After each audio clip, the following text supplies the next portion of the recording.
So in this part of the lesson, we're going to continue going through some examples in which we have a combination of transformations. So this question reads, find the equation of the image of y equals the square root of x after a dilation of a factor of 2 from the y-axis, followed by a translation of 2 units in the negative direction of the x-axis and 3 units in the negative direction of the y-axis. Okay, so as I said before, there are 2 ways of thinking about these questions. You can do it kind of the quick way, which I call by inspection, and then the longer procedural method, which we call just by the method. So just doing it by the method. So in terms of doing it by inspection, what makes these ones more difficult to do by inspection is the fact that we have a dilation from the y-axis. So the fact that we have a dilation from the y-axis makes it a little bit more tricky when doing it by inspection.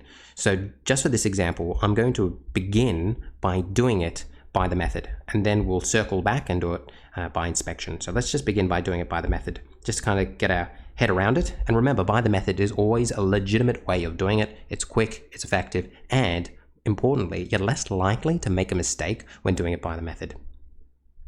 Okay, so we start off by writing this, then this, and this. Then we rewrite it, and we ask ourselves the question, what is x dash going to be? Well, because I have a dilation of a factor of 2 from the y-axis, that means it's going to be 2x. And I also have 2 units in the negative direction of the x-axis, so it's going to be minus 2. And then in terms of my y dash, the only thing happening to it is 3 units in the negative direction of the y-axis. So I have a translation, which is going to move it 3 down. The next thing that I do here is I say x dash, so actually, let me do it the other way around. 2x minus 2 is equal to x dash, and then y minus 3 is equal to y dash. Now we're going to rearrange these for x and y. So that means I'm going to end up with 2x equals x dash plus 2. X is going to be equal to x dash plus 2 over 2. And then on this side, I'm going to end up with y is equal to y dash plus 3. So these 2 equations I have just created are very important because they're going to be what I substitute into my original equation I was given. So the original graph I was given was y is equal to the square root of x. Into the y position, I'm going to put this, y dash plus 3. And into the x position, I'm going to put this right here. So let's make this big. It's going to be x dash plus 2 over 2. Now remember, I'm going to drop the dashes and solve for y. It's going to be y is equal to the square root of x plus 2 over 2 minus 3. That right there is going to be my answer. So let's highlight it. Okay, let's now talk about how we would do this by inspection, and specifically why the fact that it's dilated from the y-axis makes it just a little bit more tricky. So if we were doing it by inspection, you would begin by saying, all right, I have this as my original. If I'm dilating it by a factor of 2 from the y-axis, that means into the x spot right here, I substitute in the reciprocal factor, so the reciprocal of the factor that I'm dilating by, so it's going to be a half x. Then, if I'm translating 2 units in the negative direction of the x-axis, this is where people make the mistake, into the x position right here, so let me just make this a bit bigger. Into the x position, I'm going to sub in x plus 2. And then I have 3 units in the negative direction of the y-axis, which is going to be minus 3. Let me just fix up this square root because it's kind of ugly. Let me try one more time. Let's make a pretty square root. There it is. That would be our answer. And this is the same as that right there. I've just got a half here instead of this divided by 2 there. But it's the same. Now, the reason why people get so freaked out by these type of questions is if I was to expand what's in the brackets here, what I would end up with is y is, actually, let me just do this. I would end up with the square root of a half x plus 1, because a half times 2 is 1, and then minus 3. Now, when you're looking at this, would you tell me that I am translating it by 2 units? Well, not initially, because you'd see this one and it would kind of confuse you. So the fact that people get confused with that is the reason why when it comes to doing dilations from the y-axis with a combination of other transformations, it's normally recommended that you just do by the method, and that way you're less likely to make a mistake. I will be showing you in later lessons, as long as you factorize and you're careful, you can do it by inspection, but it's just a little tricky. So, all right, this is correct, and this too is a correct. All right, let's keep on going, and we're going to do another one of these. Actually, before I go on, let me just show you what this would look like if I was to graph it. All right. So we're doing this one. All right, so I've got this square root right here, and let me just bring this up a bit more. I've got this square root right here, and the first thing that I'm going to do is a dilation of a factor of 2 from the y-axis. So that means I'm going to do this. I'm replacing my x with a half x. So remember, it has to be a reciprocal. And as you can see, I'm now further away from the y-axis because I'm dilating by a factor of 2 from the y-axis, and I'm now further away from it. The next thing that I'm going to do is a translation of 2 units in the negative direction of the x-axis. So that means I'm going to replace my x with x plus 2. Whoa, what happened there? I've got too many x's.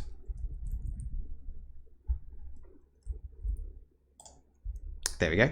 So as you can see, I have now moved it 2 units in the negative direction of the x-axis, and you can see the importance of brackets there. And then the final thing I had to do is 3 units in the negative direction of the y-axis. This is always the easiest one. We're just going to subtract 3 to the outside, and it moves down.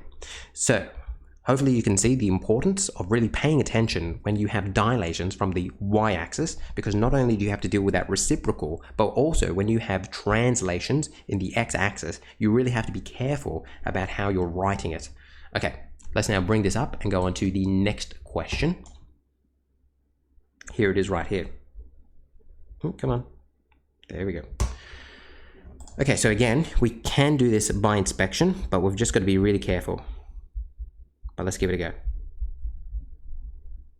So we're starting with y is equal to 1 over x. And we're told that it is dilated by a factor of 2/3 from the y-axis. So that means into my x spot, I'm going to substitute in the reciprocal of this factor. So I'm just going to swap the numerator and the denominator, which is going to be 3 2x.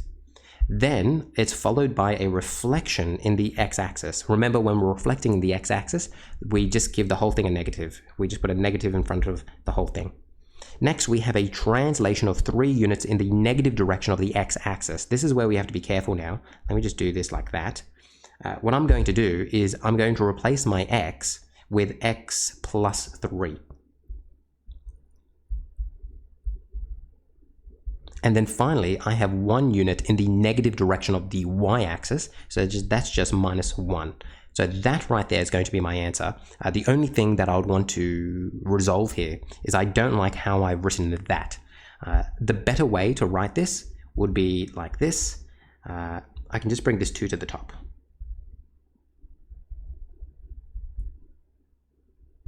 Minus 1. Okay, so that is going to be my answer. Let's go through the long procedural way to answer this, and I'll show you what's going on. By the method. Okay. Actually, I need to look at this. So it's going to be x, y, then x dash, y dash. Then I rewrite it. And now I'm going to ask myself some important questions. What is my x dash going to be? Well, because I am dilating by a factor of 2/3 from the y-axis, I'm going to go 2/3 x. And I have a reflection in the x-axis. That's not going to affect this. Translation of 3 units in the negative x direction. So that's a minus 3 here. And now I can look at what my y dash is going to be. Because I have a reflection in the x-axis, that means it's going to be negative y. And I also have 1 unit in the negative y direction, so it's going to be minus 1 there.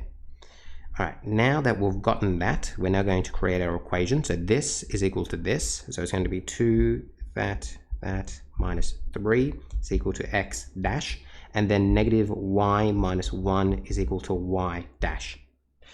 Now I'm going to solve for x and y. So I'm going to end up with, now do these slowly, no rush.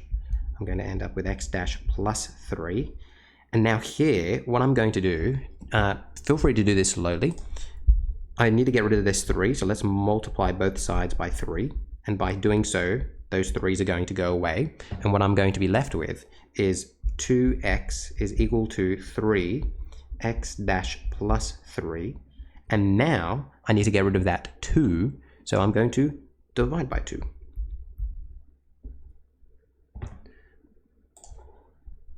So I'm going to be left with x is equal to 3 on 2 x dash plus 3. As you can see, here I had 2 over 3x, and then when I brought it over, it's just the reciprocal of it, so you can kind of use that as a shortcut. That is one thing that I need. Let's now figure out what y is going to be.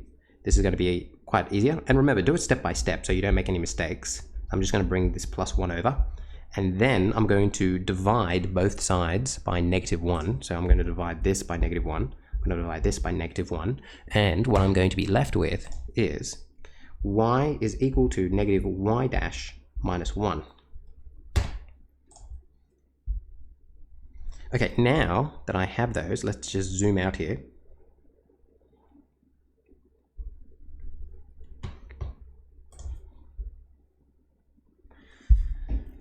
I remind myself what the original graph was, and I've already forgotten. What was it? It was 1 over x. It was y is equal to 1 over x. Into the y position, I put this. Negative y dash minus 1 is equal to 1 over. In the x position, I put this right here. So it's going to be 3 over 2 x dash plus 3. Then I solve for y and drop my dashes. So it's going to be negative y is equal to 1 over 3 on 2 x dash plus 3 plus 1. And now I'm going to divide both sides by -1. So just to make sure that we're all on the same page here, I'm dividing this by -1, and I'm dividing this whole thing by -1 there. So that means what I'm going to be left with is y is equal to -1 over 3 on 2, whoops, x dash, actually I'm getting rid of the dashes. Getting rid of the dashes, x plus 3 minus 1.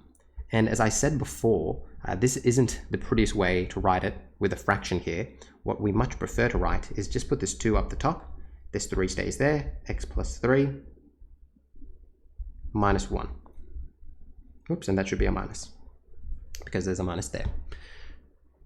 And that, right there, is the answer. And that's what we should have gotten up here, and did we? -2, 3, x plus 1, yes, x plus 3, minus 1. I've just put the negative there, but the negative up there is the same thing. Okay, so you can see it is a little complicated, but we got the same result. You just have to be very careful when you're going through these, and just be careful with what's happening. But hopefully you found that intuitive. In the next part, I'll go through some more examples. All right, hopefully you found this useful. Bye-bye.